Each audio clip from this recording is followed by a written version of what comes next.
और इस बीच बीजेपी की ओर से बड़ा बयान देते हुए बड़ा अटैक किया गया है और कहा गया कि दिमागी नक्सल खुद बाहर आ गए हैं। पीएम ने किसी का नाम नहीं लिया था, लेकिन बता दें आपको कि यहां पर मनमोहन सिंह विवशता के चंगुल में थे, ये भी बीजेपी की ओर से कहा गया है। और कहा गया कि दिमागी नक्सल खुद सामने आ गए। जिस तरीके से पीएम मोदी की ओर से 15 अगस्त के मौके पर दिमागी नक्सल बताते हुए बड़ा हमला किया गया था, तो भले ही पीएम मोदी ने किसी का नाम नहीं लिया, लेकिन उसके बाद जिस तरीके से लोगों की ओर से पोस्ट किए गए, चिदंबरम की ओर से पोस्ट किया गया, बीजेपी ने अब ये बड़ा आरोप लगाया है कि जो दिमागी नक्सल है वो खुद बाहर आ गए हैं। सुनिए। इस विषय को लेकर आश्चर्य में है कि मात्र 24 घंटे के अंदर किसके दिमाग में नक्सली दिमाग था वो खुद ब खुद निकलकर सामने आ गया। पूर्व गृह मंत्री, पूर्व वित्त मंत्री और कांग्रेस के वरिष्ठ नेता पी चिदंबरम साहब ने खुद आकर कहा कि उन्हें दिमागी नक्सली होने पे गर्व है।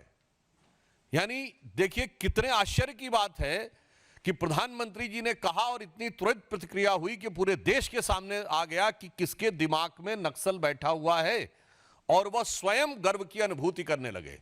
तो मैं कांग्रेस पार्टी और पी चिदंबरम साहब को याद दिलाना चाहता हूं कि पूर्व प्रधानमंत्री डॉक्टर मनमोहन सिंह ने 13 अप्रैल 2006 को कहा था, मैं कोट कर रहा हूं, It would not be an exaggeration to say that the problem of Naxalism is the single biggest internal security challenge ever faced by our country. अर्थात उन्होंने कहा कि इसको कहने में अतिशयोक्ति नहीं होगी कि नक्सलवाद का खतरा भारत के इतिहास में आज तक आंतरिक सुरक्षा के लिए उत्पन्न सबसे बड़ा खतरा है। तो पीएम मोदी ने लाल किले की प्राचीर से दिमागी नक्सल की चुनौती का जिक्र क्या किया? 24 घंटे के भीतर ही सियासत में खुद दिमागी नक्सल बताने वाले चेहरे मानो सामने आ गए। हालांकि इसके बाद अब सियासी बयानबाजी भी शुरू हो गई है। सवाल खड़े होते हैं कि पहले पी चिदंबरम, उसके बाद एक महबूबा मुफ्ती और अब बीजेपी कांग्रेस के बीच नक्सल नीति को लेकर के जो जवाबी प्रहार शुरू हुआ है, मानो सियासत गर्मा गई है। रिपोर्ट दिखाते हैं आपको। तो दिमागी जहर सामने आया है, ये बीजेपी की ओर से आरोप लगाए गए हैं। सुधांशु त्रिवेदी को सुना था आपने इसके पहले, जिनकी ओर से कहा गया कि पीएम मोदी ने किसी का नाम नहीं लिया था, लेकिन दिमागी नक्सल खुद 24 घंटे के अंदर ही सामने आ गए। पी चिदंबरम जो कि पूर्व गृह मंत्री रहे, पूर्व वित्त मंत्री रहे, उनकी ओर से जिस तरीके से पोस्ट किया गया और अब बीजेपी इस मुद्दे को लेकर हमलावर है। देखिए रिपोर्ट में। लाल किले की प्राचीर से प्रधानमंत्री मोदी ने दिमागी नक्सल का जिक्र किया और उसके बाद जैसे सियासत में एक एक करके चेहरे सामने आने लगे। पहले पी चिदंबरम ने कहा कि उन्हें दिमागी नक्सल होने पर गर्व है और फिर महबूबा मुफ्ती ने भी खुद को दिमागी नक्सल बताया। जिस सोच को देश के लिए खतरा बताया, उसी पहचान को लेकर सियासी बयानबाजी शुरू हो गई। बीजेपी ने पूर्व गृह मंत्री पी चिदंबरम पर निशाना साधा, नक्सल हिंसा का हिसाब याद दिलाया और सीधा मनमोहन सिंह के पुराने बयान तक पहुंचा दिया कि मात्र 24 घंटे के अंदर किसके दिमाग में नक्सली दिमाग था वो खुद ब खुद निकलकर सामने आ गया। पूर्व गृह मंत्री, पूर्व वित्त मंत्री और कांग्रेस के वरिष्ठ नेता पी चिदंबरम साहब ने खुद आकर कहा कि उन्हें दिमागी नक्सली होने पे गर्व है। यानी देखिए कितने आश्चर्य की बात है।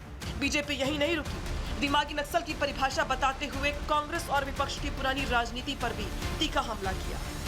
वो लोग जो कहते हैं कि संसद से समाधान नहीं निकलेगा, सड़क से समाधान निकलेगा, वो है दिमागी नक्सल।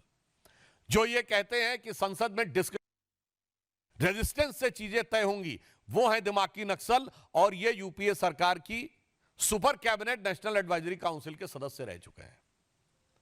इसलिए हम यह भी बताना चाहते हैं कि वो कालखंड जब इस देश में इतनी विपरीत परिस्थितियां थीं और आज एक सकारात्मक वातावरण बना है ट्राइबल एरियाज में, वह जिसको सही नजर नहीं आ रहा है वो वास्तविक अर्थों में दिमागी नक्सल है। सियासी वार के बीच महबूबा मुफ्ती ने खुद को दिमागी नक्सली बताने पर भी बीजेपी ने तीखा प्रहार किया। दिमागी नक्सल वो है जिसको हाफिज में साहब नजर आता है, याकूब मेनन में जुडिशियल किलिंग नजर आती है, जिसको ओसामा में जी नजर आता है, जिसको जाकिर नायक में शांति का मसीहा नजर आता है, जिसको इशरत जहां में बेटी नजर आती है, बुरहान वानी में भटका हुआ नौजवान नजर आता है और भारत के सेना अध्यक्ष में सड़क छाप गुंडा नजर आता है। यह है वो दिमागी नक्सल।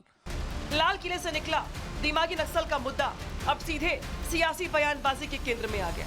पीएम ने कहा था हथियार बंद नक्सलवाद के बाद अब उस सोच को पहचानना होगा जो हिंसा और अराजकता की रास्ते तलाशती है। बीजेपी का तंज है कि पहचान बताने की जरूरत नहीं पड़ी, कुछ चेहरे खुद अपने आप सामने आ गए।